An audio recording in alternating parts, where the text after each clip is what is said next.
Hi everyone. Today let's look at the LeetCode problem 1014. Best sightseeing pair.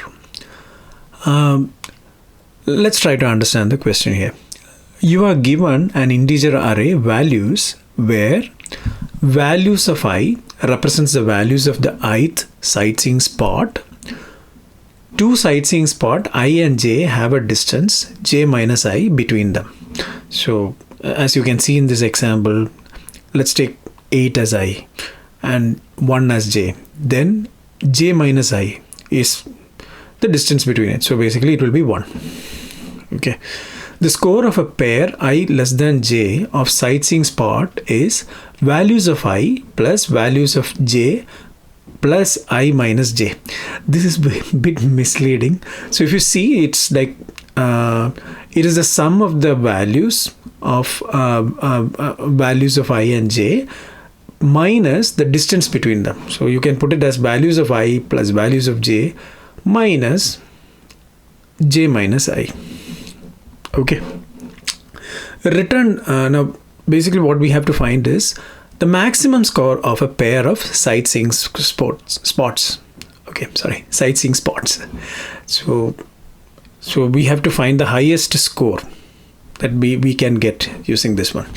Maybe let's go through this and with an example and see how to solve this in a brute force manner.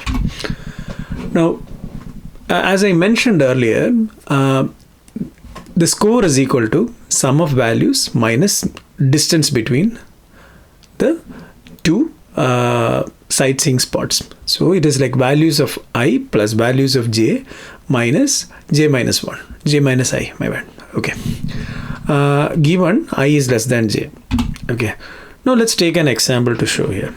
Okay. And see how in brute force approach we will solve it.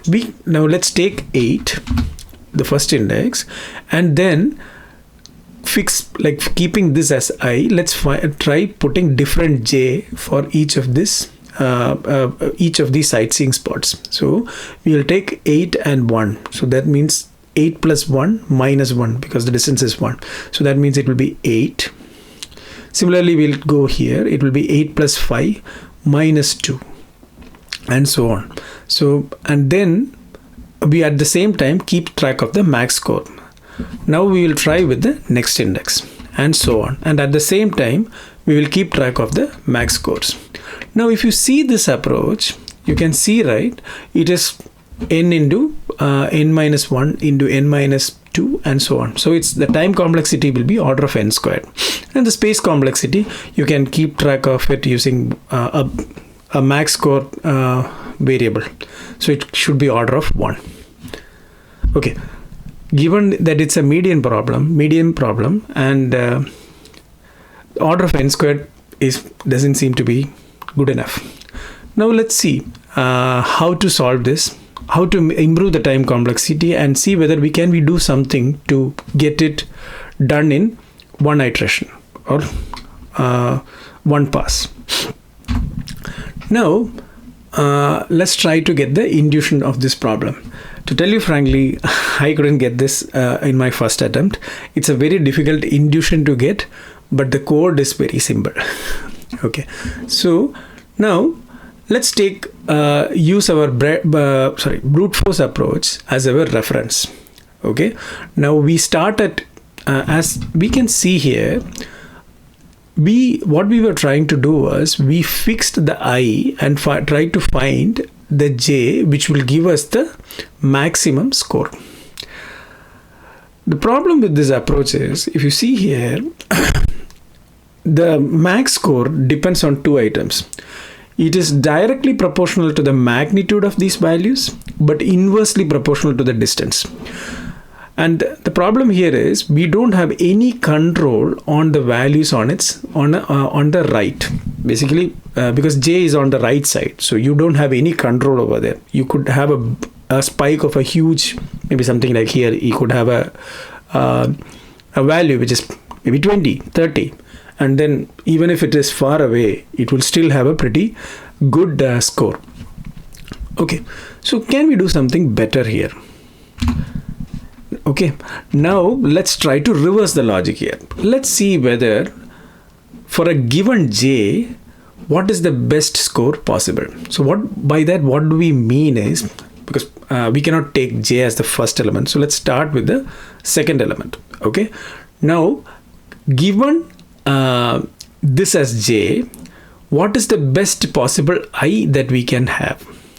Because we have basically we have already iterated through, passed this already, whatever we have parsed through, can we use that information to determine the best value for the best score that we can obtain, assuming this is your jth element. And if we continue to do the same thing for the remaining elements and keep track of the max score, maybe we might be able to reduce this to order of n.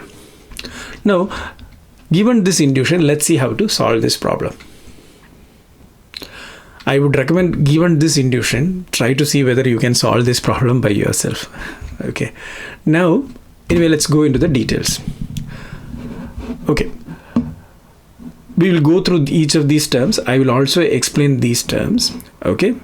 Now, what this refers is, what is the maximum value of I that I can have at a given point, and max score is keeping track of the maximum score that we can have, and the current score will give you the current score at that particular index.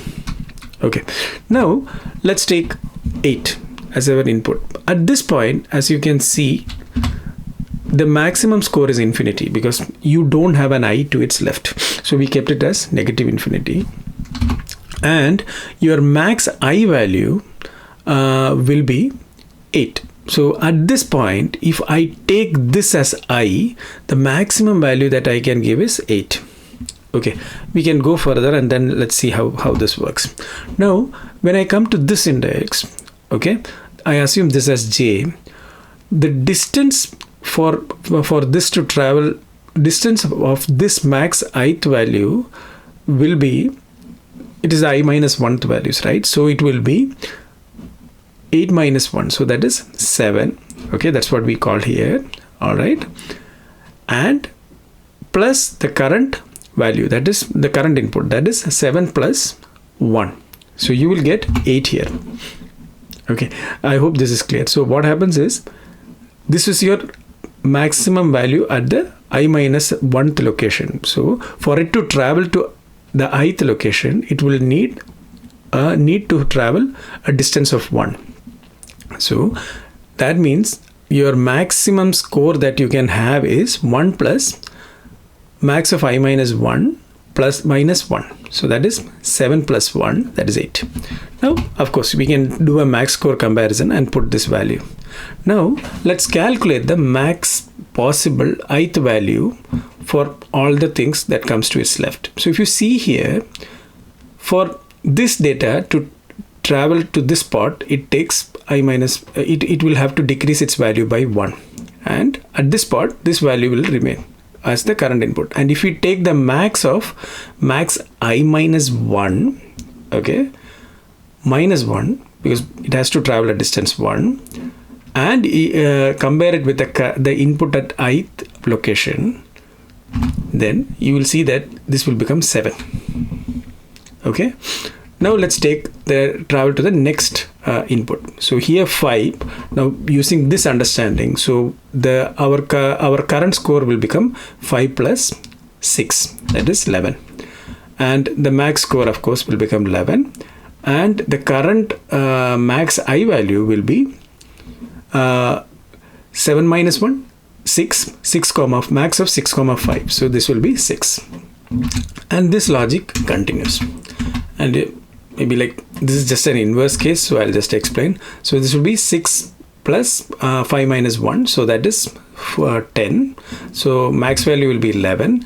But assume that there were more elements to this, right? Then what would have happened is 5 minus 1, that is 4, and this will be 6. So we would have taken the max I value as 6. Okay, so if you see this, by using this, we could actually track using 3 variables. You can even have just 2 variables and track this entire thing and get the data. So given that your time complexity will be order of n and space complexity will be order of 1. Okay, let's now code this up. So as mentioned earlier, you will need a variable to store max I. Okay, and we will set this to values of I, sorry, 0. Okay, to start with, and then we will have another variable to store the max score. So as explained earlier, this will be a min value, because for the first variable, of course, you will not have a ith value, so you will not have a score. For now auto I is equal to 1 I less than values dot size. If you want, you can just use j also. Yeah, I'm keeping I here. Okay, plus I. Let's first calculate the current score. Okay, so the current score will be max I minus 1. Okay, because it has to travel a distance of 1, plus values of I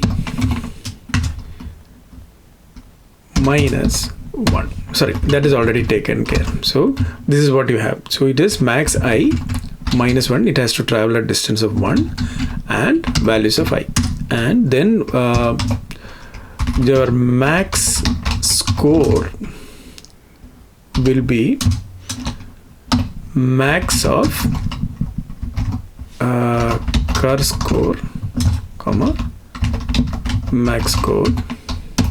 Okay, and then your max I has to be updated such that it will be max of max I minus 1, the previous value. Okay, because to put it in this current location, it has to decrement by 1, and the current values of I. Okay, if you want, you could, yeah, you can even further decrease this. You don't even need this current score. You can just put this here. Then you can put it here. So this should solve this. So let's see. So let's just submit it. Yeah, so this looks good. Thank you. Have a good one.